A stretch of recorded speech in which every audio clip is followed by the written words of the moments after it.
বন্দে পুরুষোত্তমম, বন্দে পুরুষোত্তমম, বন্দে পুরুষোত্তমম।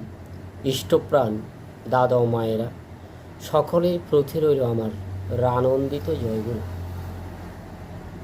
আমি আপনাদের সামনে উপস্থিত হয়েছি দীক্ষার গুরুত্ব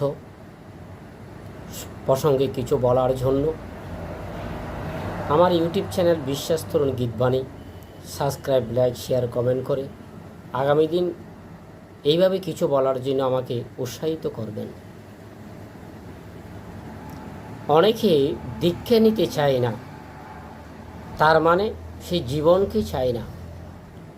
মানুষের জীবনের আসল সম্পদ হলো সদ্গুরুর কাছে দীক্ষা নিয়ে তার প্রতি অচ্যুত অনুরাগ নিয়ে চলা। যখন মানুষ প্রবৃত্তির অনুসর হয় তখন